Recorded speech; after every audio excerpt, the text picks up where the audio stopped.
ಇವತ್ತು ಸಂವಿಧಾನ ಸಂರಕ್ಷಣಾ ಪಡೆಯ ಈ ಒಂದು ಕಾರ್ಯಕ್ರಮದಲ್ಲಿ ಲಕ್ಷ ಸಂಖ್ಯೆ ಹತ್ತತ್ರ ತಾವು ಸೇರಿದಿರ. ವೇದಿಕೆಯಲ್ಲಿ ಇಡೀ ಇಂಡಿಯಾ ದೇಶದ ಹಲವಾರು ಇವತ್ತು ನಮ್ಮ ಚಿಂತಕರು ಈ ದೇಶದ ಬಗ್ಗೆ ಚಿಂತನೆ ಮಾಡುವಂತ ಜನ ಸೇರಿದ್ದಾರೆ.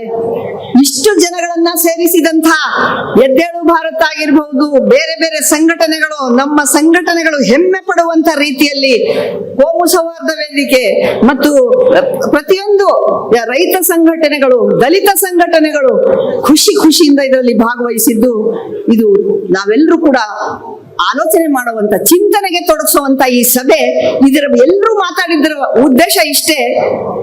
ನಾವು ಹಿಂದೆ ನಮ್ಮನ್ನ ಮಾರಾಟ ಮಾಡ್ತಾ ಇದ್ರು, ಹೆಣ್ಣನ್ನ ಮಾರಾಟ ಮಾಡಿದ್ರು, ಗುಲಾಮರಾಗ ಆಳಿದ್ರು, ದರ್ಬಾರ್ ಮಾಡಿದ್ರು, ರಾಜ ಮಹಾರಾಜರುಗಳು ಆಳಿದ್ರು ನಮ್ಮನ್ನ ಯಾರು ಹೇಗ್ ಬೇಕೋ ಅವ್ರು ಬಳಸ್ಕೊಂಡ್ರು.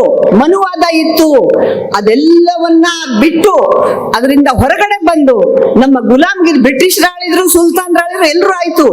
ಈಗ ನಮ್ಮನ್ನ ನಾವೇ ಆಳ್ಕೊಳ್ಳುವಂತ ಒಂದು ಸುಂದರವಾದಂತಹ ಸಂವಿಧಾನ ನಮ್ಮ ಕೈಗೆ ಕೊಟ್ಟಿದ್ದಾರೆ ಬಾಬಾ ಸಾಹೇಬ್ ಅಂಬೇಡ್ಕರ್ ಮತ್ತು ತಂಡ.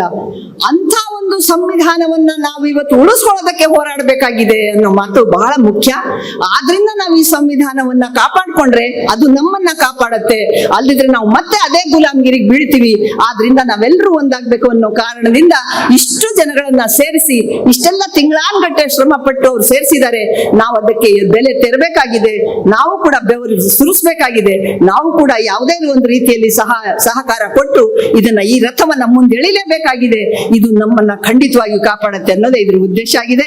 ಬಂಧುಗಳೇ, ತಾವೆಲ್ಲರಿಗೂ ನಮ್ಗೆ ಅವಕಾಶ ಕೊಟ್ಟಿದ್ದಕ್ಕಾಗಿ ಮತ್ತು ಇಷ್ಟು ಜನಗಳನ್ನ ಸೇರಿಸೋದು, ಒಂದ್ ವೇಳೆ ಕನ್ನಡ ಸಾಹಿತ್ಯ ಪರಿಷತ್ನವರು ಯಾರೋ ಸೇರಿಸಿದ್ರೆ ಒಂದು 8-10 ಕೋಟಿ ರೂಪಾಯಿ ಆಗಿದೆ ಅಂತ ಲೆಕ್ಕ ಕೊಡೋದು.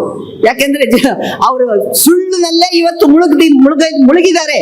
ಅಂತ ಸುಳ್ಳಿಗರನ್ನ ದೂರ ಇಟ್ಟು ನಾವು ಸತ್ಯದ ಮಾರ್ಗದಲ್ಲಿ ನಡಿಬೇಕು ಮತ್ತು ನಮ್ಮ ಮಾನವ ಘನತೆಯನ್ನ ಉಳಿಸ್ಕೋಬೇಕು ಅನ್ನೋ ಕಾರಣದಿಂದ ಈ ಒಂದು ಸಮಾವೇಶ ನಡೆದಿದೆ. ಅವಕಾಶಕ್ಕಾಗಿ ನಮಸ್ಕಾರಗಳು.